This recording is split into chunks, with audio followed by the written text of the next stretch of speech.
Friends, कल हमने chapter number first किया था, 9th क्लास की एनसीईआरटी प्लस में रेफरेंस बुक थी। आज हम चैप्टर नंबर सेकंड कर रहे हैं, is matter around us pure. ये आपको बेनिफिशियल रहेगा टीचिंग एग्ज़ाम के लिए, केवीएस, हमारे सब चीज़ों के लिए। आपको इसमें बेनिफिट ये मिलेगा कि आप जब एनसीईआरटी पढ़ोगे साथ में रेफरेंस पढ़ोगे तो आपको एक चैप्टर में 2 घंटे भी लग जाएंगे, लेकिन ये मैं आपको दोनों के नोट्स मिक्स करके बना के दे रही हूँ। इसमें आपको कुछ भी नहीं है, सिर्फ 20-25 मिनट में आप वीडियो को स्पीड बढ़ा के देखोगे, 20-25 मिनट में आपकी पूरा चैप्टर कवर हो जाएगा। तो हम इसको स्टार्ट करते हैं। अगर आपको अच्छा लगे तो चैनल को सब्सक्राइब करना, लाइक करना। तो चलिए स्टार्ट करते हैं। Chapter number second, is matter around us pure. अब इसमें सबसे पहली टर्म अपने आती है ब्रिटलनेस। ब्रिटलनेस मतलब होता है ब्रेक्स ऑन हैमरिंग, मतलब जिसको अगर हैमर से हम ऐसे करेंगे, तोड़ेंगे तो टूट जाएगा, उसको बोलते हैं ब्रिटलनेस।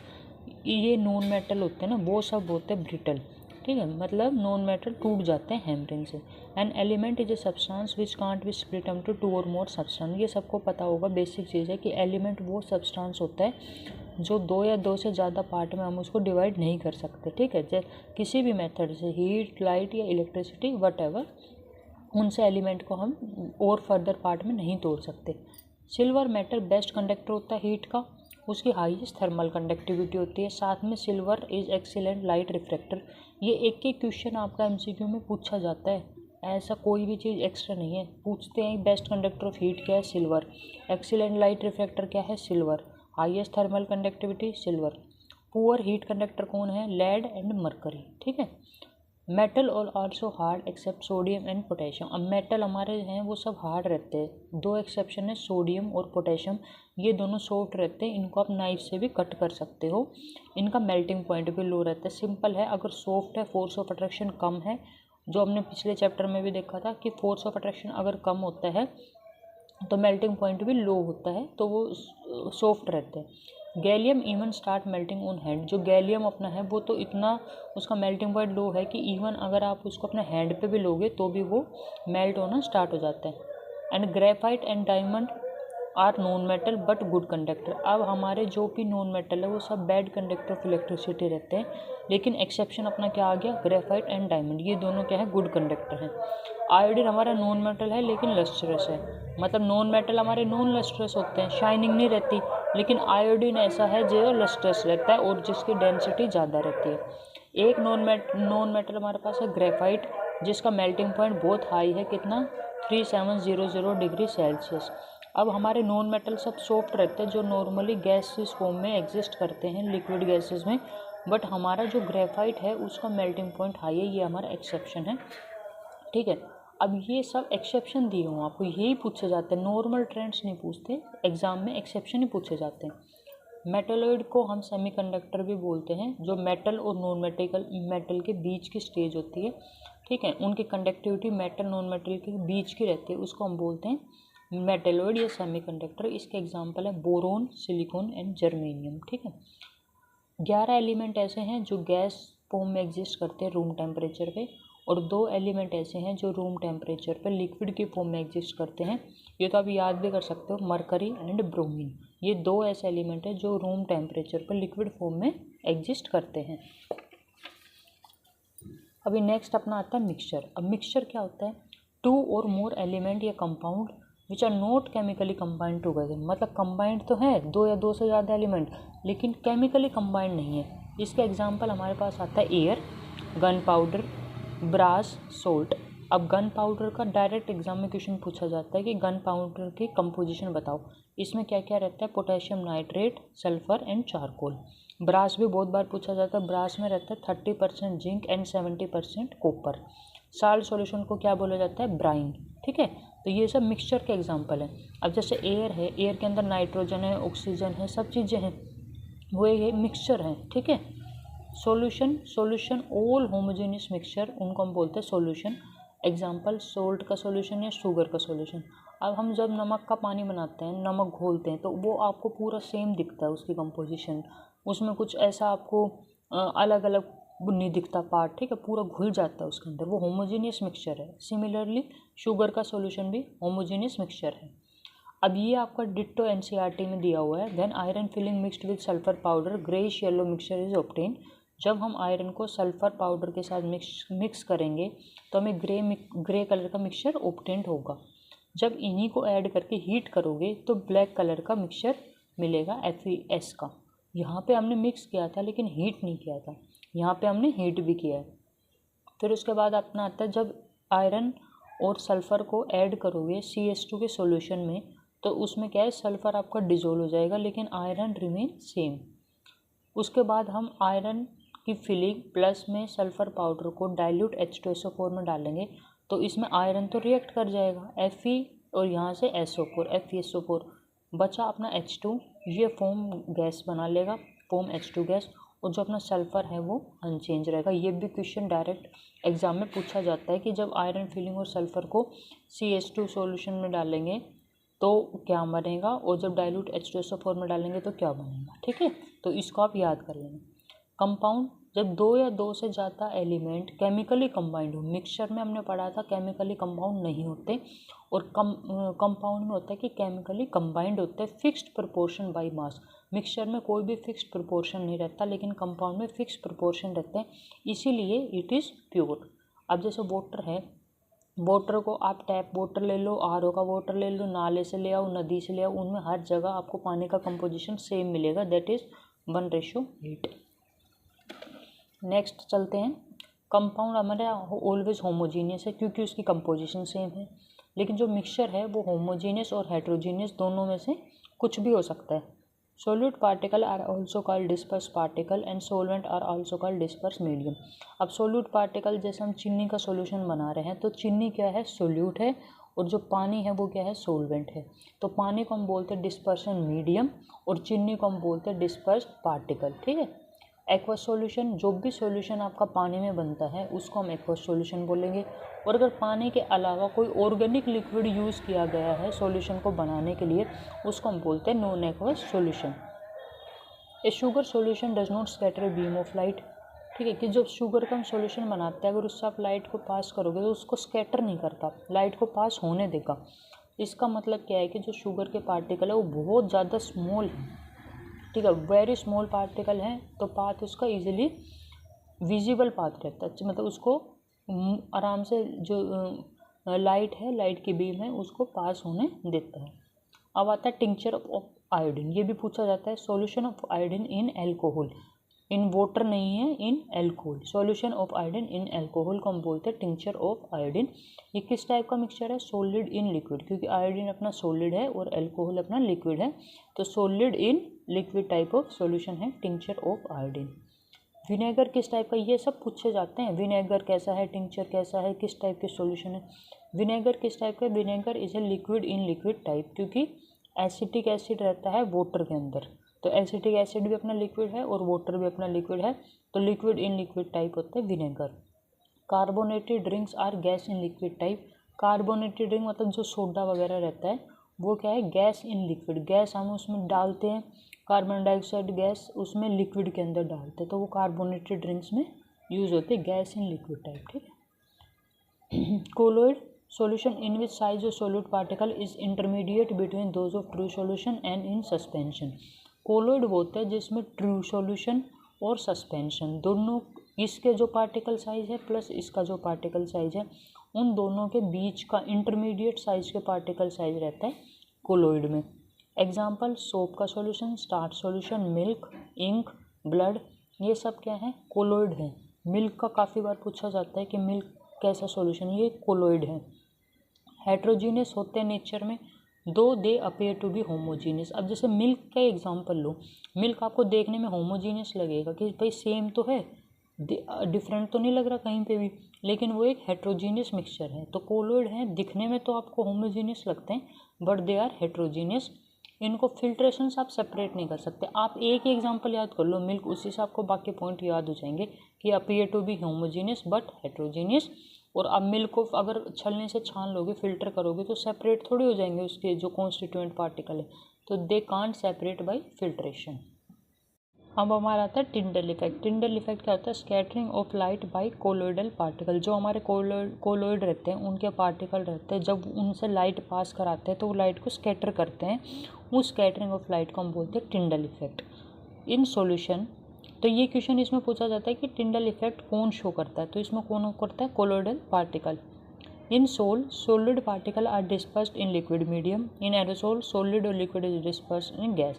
कि जो आपका सोल है, अब सोल हम बेसिक याद कर लो कि सोल मतलब सोल्यूशन हम हमेशा देखते हैं कि लिक्विड रहता है, तो उसमें मीडियम क्या है, लिक्विड है। अब लिक्विड के अंदर हम कोई भी सॉलिड पार्टिकल डिसोल्व कर दे, जैसे शुगर सॉल्यूशन में शुगर, सॉल्ट सॉल्यूशन में सोल्ट, तो उसको हम बोलते हैं सोल। एरो में देखो, एरो वर्ड आ गया, एरो का मेन मतलब पता है एयर, तो इससे याद करना कि सॉलिड या लिक्विड हम किसके अंदर, डिस्पर्स इन gas. Gas means air type, याद कर लो कि जो गैस अपना क्या रहता है, डिस्पर्स मीडियम, उसके अंदर सॉलिड या लिक्विड डाल देते हैं, तो उसको हम बोलते हैं aerosol. In emulsion one liquid is dispersed in another, जब एक लिक्विड के अंदर दूसरा लिक्विड मिलाया जाए तो उसको हम बोलते हैं इमल्शन। ठीक है, ये पूछे जाते हैं इमल्शन का, काफ़ी बार क्वेश्चन आ चुका कि इमल्शन में डिस्पर्स्ड फेज और डिस्पर्स्ड मीडियम क्या है, तो इसमें इमल्शन में दोनों ही लिक्विड हैं, डिस्पर्स्ड फेज भी और मीडियम भी। If a saturated solution at a particular temperature is heated to higher temperature it become unsaturated. कोई भी आपका सैचुरेटेड सॉल्यूशन है, उसको अगर आप हीट करोगे एट ए पर्टिकुलर टेम्परेचर, कोई भी टेम्परेचर है उसको आप हीट करोगे और हाई टेम्परेचर पे, तो वो कैसा हो जाएगा, it become unsaturated. solubility of gas in liquid usually decreases on increasing the temperature। कि जैसे कोई भी solubility है गैस की लिक्विड के अंदर, लिक्विड जैसा इसका सबसे सही एग्जांपल कार्बोनेटेड ड्रिंक्स का है। हम कोल्ड ड्रिंक को फ्रीज में रखते हैं तो हम बोलते हैं कि बाहर मत रखो, उसको कैप मत खोलो, फ्रीज में रखते हैं तो उसमें अच्छे से जो गैस रहती है कोल्ड ड्रिंक के अंदर, ठीक है। लेकिन जब वो नॉर्मल टेम्परेचर पे अगर आप उसको रख के पियोगे, गर्म जो रहती है रूम टेम्परेचर पे, तो आपको पीने में उतनी अच्छी नहीं लगेगी, क्योंकि उसमें वो जो सोल्यूबिलिटी ऑफ गैस है वो इतनी नहीं रहती है, ठीक है। तो सोल्यूबिलिटी ऑफ गैस है इन लिक्विड यूजुअली डिक्रीज हो जाती है on increasing the temperature. Physical changes, जब भी कोई भी ऐसा चेंज जिसमें नया सब्सटेंस फॉर्म नहीं होता, उसको हम बोलते हैं फिजिकल चेंज।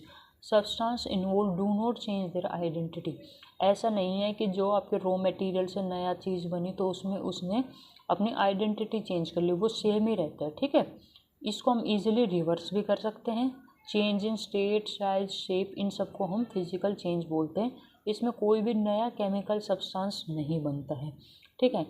बिल्कुल इसका अपोजिट हमारा केमिकल चेंज में होता है कि इसमें आइडेंटिटी चेंज हो जाती है, इसमें नया सब्सटेंस भी बनता है, ठीक है, और इसको हम रिवर्स भी नहीं कर सकते, ये इरिवर्सिबल होता है, बिल्कुल इसका अपोजिट है। अब फिजिकल चेंज के एग्जांपल क्या है, ice melting water to steam. अब देखो आइस को हमने मेल्ट किया, आइस में भी पानी ही था और मेल्ट होकर भी पानी ही है। वाटर टू स्टीम, पानी जब स्टीम बना, स्टीम भी पानी से ही बनती है, और वापस स्टीम को अगर हम स्टीम अगर कूल होकर दोबारा क्या बनता है, वाटर ही बनता है। आइस मेल्ट होकर वाटर बनेगा, वाटर को आप दोबारा फ्रिज में रखोगे दोबारा आइस बन जाएगा। तो सिमिलर है, कोई नई चीज़ आप में इसमें नहीं बनती। बट केमिकल चेंज जैसे बर्निंग ऑफ मैग्नीशियम रिबर, एक बार बर्न हो गया, पाउडर बन गया, तो दोबारा आप उसको सेम मैग्नीशियम रिबर नहीं बना सकते, ठीक है। रस्टिंग ऑफ आयरन, आयरन था नॉर्मल, रस्ट हुआ तो आयरन के ऑक्साइड में चेंज हो गया, नया सब्सटेंस बनता है, उसको आप दोबारा से वैसा नहीं बना सकते। राइपनिंग ऑफ फ्रूट, फ्रूट एक बार राइप हो गया, आप उसको दोबारा कच्चा फ्रूट थोड़ी बना सकते हो। तो ripening of fruit, curd formation, cooking, food cooking, paper burning, ये सब कैसे हैं, केमिकल चेंजेस हैं, क्योंकि आप इनको रिवर्स नहीं कर सकते, ठीक है। बर्निंग ऑफ कैंडल का काफ़ी बार पूछा जाता है, इसमें बहुत फिजिकल एंड केमिकल आता है कि कैंडल जब अपने बर्न होती है तो उसमें आपका फिजिकल भी चेंजेस भी होते हैं कि आपका वैक्स होते हैं वो बर्न होती है उस हिसाब से, एंड केमिकल क्योंकि हीट हो रहा है तो वो केमिकल सब्सटेंस आता है इसमें। हालांकि हमेशा डाउट ही बना रहता है इस क्वेश्चन में। Separation of mixture of two solid, अब इसमें क्या कि दो सॉलिड का कोई मिक्सचर है, मतलब दोनों सॉलिड हैं, उनको कैसे सेपरेट करना है, तो by using a suitable solvent. मान लो difference in solubility of constituent mixture can be use to separate them, मतलब कि कोई भी दो सब्सटेंस है, सॉलिड है, दोनों की सोल्यूबिलिटी अलग अलग है। मतलब sugar is soluble in alcohol but salt is insoluble in alcohol. मान लो मैं आपको चीनी और नमक मिक्स करके दे दूं कि शुगर है और सोल्ट है, इनको अलग करो। अब आप पानी में डिज़ोल्व करोगे तो दोनों डिज़ोल्व हो जाएंगे। तो हमें ऐसा सॉल्वेंट देखना है जो जिसमें एक तो डिज़ोल्व होता हो लेकिन दूसरा नहीं होता। तो शुगर है वो किस में सोल्यूबल होती है, एल्कोहल में, लेकिन जो सोल्ट है वो एल्कोहल में सोल्यूबल नहीं होता। तो हम एल्कोहल एक ऐसा वो ले लेंगे मतलब सोलवेंट जिसके अंदर जो इन दोनों की सोल्यूबिलिटी अलग अलग हो, ठीक है। सिमिलरली सल्फर इनसोल्यूबल है वाटर में, लेकिन सोल्यूबल किस में, कार्बन डाइसल्फाइड में। तो अगर हमें सल्फर और सैंड को अलग अलग करना हो by using carbon disulphide as solvent, हम उसको कर सकते हैं। अगर आप सल्फर और सैंड को डिसोल्व करोगे तो हम क्या करेंगे, उन दोनों को कार्बन डाइसल्फाइड के सोलवेंट ले लेंगे, उसमें हम शुगर सल्फर एंड सैंड को डाल देंगे। तो जो हमारा सल्फर है वो तो कार्बन डाइसल्फाइड में सोल्यूबल हो जाएगा और सैंड हमारी सेम रहेगी। सब्लिमेशन प्रोसेस कैसे, use to separate mixture that contain sublimable volatile component from a non sublimable impurity. Sublimation क्या होता है, जब आपका सॉलिड डायरेक्ट गैस में चेंज हो जाए। तो कोई अगर आपका ऐसे दो सब्सटेंस दे रखा है जो एक तो सब्लिमेशन शो करता है और नहीं, एक दूसरा नहीं करता, जैसे ammonium chloride, naphthalene, anthracene, camphor and salt. अब सोल्ट है हमारा, वो तो सब्लिमेट नहीं होता लेकिन कैम्फर होता है, तो इन दोनों को हम सब्लिमेशन से सेपरेट कर सकते हैं। Mixture of iron filling and sulphur powder, ये हमने पीछे ही पढ़ा है, जो भी कार्बन डाइसल्फाइड के साथ H2SO4 के साथ जो पूरी डिटेल में इसमें वही लगेगा। Homogeneous mixture can have a variable composition, की अगर कोई होमोजीनियस मिक्सचर है इसका मतलब ये नहीं है कि उसकी कंपोजिशन सेम रहेगी, वो वेरिएबल हो सकती है, ठीक है। जैसा कि हमने पढ़ा अभी तक पीछे मिल्क वगैरह का कोलोइड सॉल्यूशन। सेपरेशन और मिक्सचर ऑफ सॉलिड लिक्विड, अभी हमने पीछे तो पढ़ा सॉलिड प्लस सॉलिड का, अब इसमें है कि सॉलिड और लिक्विड, यानी एक अगर सॉलिड है दूसरा लिक्विड है तो उनको कैसे अलग करेंगे। तो बाय क्रोमेटोग्राफी। क्रोमेटोग्राफी में क्या होता है, separate colour in dye pigment from natural colour and drug from blood. अगर ये आपसे पूछ ले कि हम डाई को कैसे सेपरेट करेंगे, नेचुरल कलर के पिगमेंट को कैसे सेपरेट करेंगे, ड्रग्स को, ब्लड में अगर ड्रग है उसको कैसे सेपरेट करेंगे, तो ये सब किस में आएगा, क्रोमेटोग्राफी में, ठीक है। उससे आप इनको सेपरेट कर सकते हो। फिल्ट्रेशन आप सबको पता है, ये फिल्टर करके नॉर्मल जो भी सॉलिड है जो आप में फिल्टर पेपर में ऊपर रह जाएगा, फिल्ट्रेशन मतलब सिंपल छानना एक तरह से, तो जो छलने के ऊपर रह जाएगा वो रेजिड्यू है, और जो नीचे चला जाएगा वो क्या है, फिल्ट्रेट है। जो फिल्ट्रेट हमारा होता है वो साफ आता है, और रेजिड्यू मतलब जो ऊपर मोटे पार्टिकल जो रहते हैं वो। Centrifugation, separation the suspended particle substance from a liquid in which the mixture is rotated at high speed. Centrifugation में कहते हैं मिक्सचर को बहुत ही तेज़ स्पीड में रोटेट किया जाता है, तो उसके जो सस्पेंडेड पार्टिकल रहते हैं जो हमें दिखाई भी नहीं देते वो सब आ जाते हैं ऊपर। इसका सबसे अच्छा एग्जांपल है मिल्क का। जब हम दूध से जो क्रीम वगैरह निकालते हैं, milk separate into cream and skim milk आता भी है, अमूल वगैरह के स्किम्ड मिल्क, उसमें से क्या होता है क्रीम को निकाल लेते हैं, किससे, सेंट्रीफ्यूगेशन को, उसको बहुत तेज़ स्पीड में रोटेट करते हैं तो क्रीम अलग हो जाती है, ठीक है। यही सेम आपका clay particle suspended in water, अगर वाटर के अंदर क्ले पार्टिकल है तो सेंट्रीफ्यूगेशन से अलग हो जाता है। वॉशिंग मशीन में जब कपड़े आपको निचोड़ती है, क्वेश्चन काफ़ी बार पूछा जाता है कि वॉशिंग मशीन में कौन सा प्रोसेस यूज होता है, तो सेंट्रीफ्यूगेशन। ये कोई सोच नहीं सकता कि इसमें ये होता होगा, बट वॉशिंग मशीन में सेंट्रीफ्यूगेशन यूज़ होता है। Can't separate dissolve solid from liquid, इसमें क्या है कि अगर आपने सॉलिड को लिक्विड में डिजोल्व कर दिया, जैसे अगर चीनी है, आपने चीनी को पानी में अच्छे से डिजोल्व कर दिया, उसको ये सेपरेट नहीं कर सकता, ये इसकी लिमिटेशन है। Evaporation, liquid vaporise easily where a solid do not vaporise easily. अब इवापोरेशन में सिंपल वही है कि जो आपका लिक्विड है वो तो बहुत जल्दी इवापोरेट हो जाता है, लेकिन सॉलिड नहीं होता। तो सॉलिड लिक्विड को आप इसलिए ईजिली सेपरेट कर सकते हो कि आप हीट करोगे इवापोरेशन से, जो आपका लिक्विड है वो तो वेपोराइज होकर चला जाएगा और सॉलिड आपका रह जाएगा। अब जो वेपर गए हैं उनको आप कंडेंस करके दोबारा उस चीज़ को लेके आ सकते हो, लेकिन वो इसमें नहीं, सॉरी वो डिस्टिलेशन में होगा। इवापोरेशन तो ओपन हो गया ना तो वो चला जाएगा। Liquid itself can't be removed by this, इसलिए इसमें बोला है कि जो लिक्विड है वो तो आपका चला गया, वो तो रिकवर ही नहीं हो पाया, तो ये इसकी लिमिटेशन है। Ink is a mixture of dye in water, ink किसका मिक्सचर है, वाटर के अंदर अगर आप डाई मिलाओगे तो वो इंक बनाता है। Process of cooling a hot concentration solution of substance to obtain a crystal. अब इसमें क्या है कि एक बहुत ही गर्म सॉल्यूशन है आपका, कंसनट्रेटेड सॉल्यूशन है किसी भी सब्सटेंस का, उसको जब आप कूल करोगे उसको हम बोलते हैं क्रिस्टलाइजेशन, उसमें आपको क्रिस्टल मिलते हैं, ठीक है, इसलिए इसको क्रिस्टलाइजेशन बोला जाता है। Impure copper sulphate can be purified use to purify large number of water soluble solid. इसमें क्या है कि मतलब ये हमने लैब में भी किया होगा, अगर आपने ग्रेजुएशन वगैरह की है तो कॉपर सल्फेट का हम बहुत करते थे कि उसको हीट करते थे, फिर जब उसके वेपर बनते थे उसको फिर बाद में हीट किए उस सब्सटेंस को हम कूल करते थे तो उसके क्रिस्टल बनते थे, तो इम्प्योरिटियाँ वो रिमूव हो जाती थी। उसके बाद क्रोमेटोग्राफी जो हमने अभी पीछे पढ़ा था कि पिगमेंट वगैरह को, नेचुरल कलर को सेपरेट करने में काम आता है। Separating two or more dissolve solid which are present in solution in very small quantity. इसमें क्या होता है, एक आपकी ऐसी स्ट्रिप रहती है, ठीक है, उसको आप सॉल्यूशन के अंदर डिप कर देते हैं। Paper strip should dip in water but the pencil line should remain about water level. Water gradually rises up filter paper by capillary action. ठीक है, कि जो आपकी पेपर स्ट्रिप है उसको आप डिप कर दोगे तो आपकी कैपिलरी एक्शन से ऊपर चढ़ेगा, और जो वो पॉइंट्स आते हैं ना उससे आप पता कर सकते हो कि इसमें किसकी कितनी कंसंट्रेशन है, इसमें क्या क्या प्रेजेंट है। Distillation by evaporating water lost in air in order to recover both salt and water, तो डिस्टिलेशन यूज होता है। अब इवेपोरेशन में हमने क्या पढ़ा था कि इवेपोरेट होकर वाटर तो चला गया, उसको हम रिकवर नहीं कर पाए, लेकिन डिस्टिलेशन में क्या होता है, पाइप लगी होती है, आपने देखा भी होगा लैब में, तो उसमें जो इवेपोरेट होता है वो आगे जाके कंडेंस हो जाता है। तो जो लिक्विड हमारा गया था, जो हमने इवेपोरेशन में जिसको हम रिकवर नहीं कर पाए थे, तो डिस्टिलेशन में हम दोनों को रिकवर कर सकते हैं, लिक्विड को भी और सॉलिड को भी। इसमें वही है process of heating a liquid to form vapour and then cooling the vapour to get liquid back. कि पहले तो हम हीट करेंगे, वेपर बनाएंगे, और उसके बाद वेपर को कूल करके दोबारा लिक्विड बना लेंगे, उसको हम क्या बोलते हैं, डिस्टिलेट। अब वाटर कंडेंसर को हम लाइबिक कंडेंसर भी बोलते हैं, surrounded by water glass tube called water jacket. ये एक वाटर कंडेंसर रहता है, उसके बाहर ही एक दूसरा ग्लास ट्यूब रहती है, उसको हम बोलते हैं वाटर जैकेट।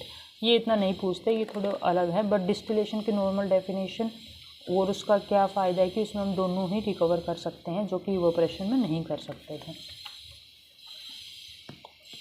फिर सम पोर्सलिन, ये भी काफ़ी बार क्वेश्चन पूछते हैं कि पोर्सलिन पीसेस को हम क्यों पुट करते हैं। जब हम डिस्टिलेशन करते हैं ना तो नीचे डिस्टिलेशन फ्लास्क होता है, ठीक है, जिसके अंदर जो भी हमें डिस्टिलेशन जिसका करना है वो हम रखते हैं, उसके अंदर हम छोटे छोटे पोर्सलिन के पीसेस डालते हैं, या कई बार चाइना डिश को भी तोड़ के उसके पीसेस डालते हैं। तो वो किस लिए डाले जाते हैं, to have uniform boiling throughout the solution and avoid bumping of solution due to uneven heating. ये क्वेश्चन पूछा जाता है कि किस लिए यूनिफॉर्म बॉइलिंग, कि एक तो अच्छे से वो बॉयल हो, यूनिफॉर्म बॉइलिंग हो, दूसरा उसमें बम्पिंग नहीं हो, उछले नहीं सॉल्यूशन, ठीक है। Complete separation of two miscible liquid can't be done by simple distillation. अगर दो मिसिबल सॉल्यूशन है, मतलब एक दूसरे के अंदर अच्छे से घुले हुए हैं, उनको आप सिंपल डिस्टिलेशन से सेपरेट नहीं कर सकते, उसके लिए आपको किसके यूज़ करना पड़ेगा, फ्रैक्शनल डिस्टिलेशन का, ठीक है। और ये किसके ऊपर डिपेंड करता है, बॉइलिंग पॉइंट के डिफरेंस पे, कि दो सॉल्यूशन हैं, अब मान लो दोनों अच्छे से मिसिबल है, तो इसमें तो आप क्या करोगे भाई, एक आपका पहले बॉयल होगा तो ऊपर जाएगा, कंडेंस होगा, दूसरे का बॉइलिंग पॉइंट कम रहेगा, तो वो जिसका बॉइलिंग पॉइंट कम रहेगा वो जल्दी बॉयल हो जाएगा, और जिसका ज़्यादा रहेगा वो पीछे रह जाएगा, तभी तो सेपरेट होंगे। अगर दोनों का बॉइलिंग पॉइंट सेम होगा तो साथ ही बॉयल हो जाएगा, तो सेपरेट ही नहीं हो पाएगा, ठीक है। Fractionating column provide different temperature, वही है जो फ्रैक्शनल डिस्टिलेशन में कॉलम रहता है, वो अलग अलग टेम्परेचर प्रोवाइड करती है, ठीक है। When the temperature of top of fractionating column reaches 78 degree Celsius then alcohol vapor passes into condenser get cooled। ये वही है कि आपका बॉइलिंग पॉइंट अल्कोहल का कितना होता है, 78 डिग्री सेल्सियस। तो जब आपका इतना टेम्परेचर आ जाएगा तो वो अल्कोहल आपका बॉयल हो जाएगा, वेपर पास हो जाएंगे, कंडेंस हो जाएंगे और कूल हो जाएंगे। और जो कूल होने के बाद जब दोबारा दूसरी जगह बिकर रखा रहता है जिसमें कंडेंस होकर वो गिर जाएगा और आपको प्योर चीज़ मिल जाएगी। More volatile liquid have low boiling point distil over first. ये तो आपको पता ही होगा, जिसका लो बॉइलिंग पॉइंट होगा वो जल्दी डिस्टिल होगा, क्योंकि वो जल्दी बॉयल हो जाएगा, जल्दी जाएगा ऊपर और जल्दी वेपर बना के कंडेंस हो जाएगा। और जो लेस वोलेटाइल है, जिसका बॉइलिंग पॉइंट ज़्यादा होगा, वो बाद में होगा। ये नॉर्मल बॉइलिंग पॉइंट दे रखा है, बॉइलिंग पॉइंट ऑफ एसीटोन कितना है, 56 डिग्री सेल्सियस, ठीक है। अभी ये आगे भी दिया हुआ है, यहाँ से समझना। Process of compression, cooling and rapid expansion of air is repeated again and again, making air more and more cool. Ultimately, air gets so cool that it turns into liquid. In this way, liquid air is obtained. इसमें ये भी important है, इसमें है कि air होती है अपनी, एयर एक होमोजेनियस मिक्सचर है, उसको हम रैपिड कूल रैपिड एक्सपेंड करते हैं, रिपीट करते हैं इस प्रोसेस को बार बार, तो हमें क्या मिलती है, लिक्विड एयर मिलती है। उसको हम फ्रैक्शनल डिस्टिलेशन में डालते हैं तो सबसे पहले आपकी क्या निकल के आएगी, नाइट्रोजन, क्योंकि नाइट्रोजन का बॉइलिंग पॉइंट सबसे कम है -196 डिग्री सेल्सियस। सेकेंड नंबर पर अपनी आती है आर्गन -186 डिग्री सेल्सियस, और सबसे बाद में आएगी ऑक्सीजन -183 डिग्री सेल्सियस। इनका आपसे कई बार पूछा जाता है कि कौन पहले डिस्टिल होगी, कौन सेकंड पे, कौन थर्ड पे, ठीक है। तो ये इसमें ये वाले याद रखना इनका। Mercury, carbon disulphide, chloroform are heavier than water but benzene ether are lighter than water. कि मरकरी है, डाइसल्फाइड है, क्लोरोफॉर्म है, ये सब वाटर से हैवी होते हैं, बट जो बेंजीन है एंड ईथर है ये दोनों वाटर से लाइट रहते हैं।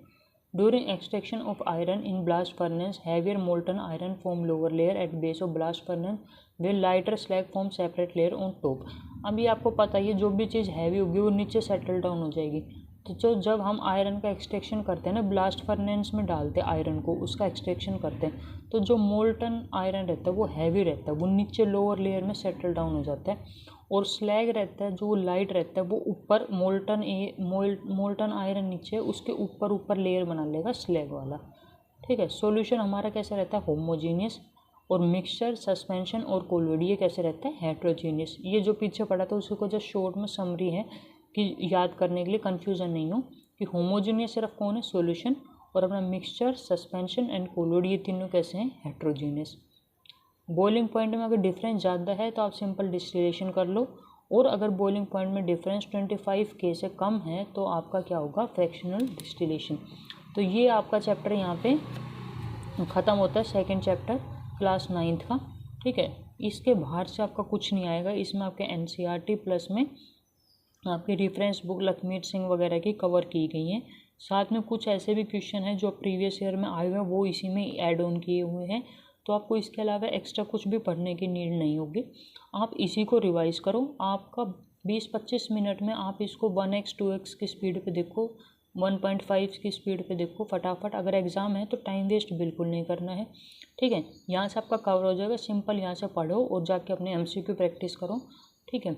तो ये आपका यहाँ पे चैप्टर सेकंड कंप्लीट हो गया। अगर आपको अच्छा लगा हो, वीडियो अच्छी लगी हो, नोट्स अच्छे लगे हो, तो लाइक करना, सब्सक्राइब ज़रूर करना और शेयर भी करना। आप अगर लाइक करोगे तो उससे मोटिवेशन मिलता है, और अच्छे नोट्स आपके लिए प्रिपेयर करके लाऊंगी और अच्छे आपको MCQ प्रैक्टिस कराएंगे, ठीक है। So thank you very much.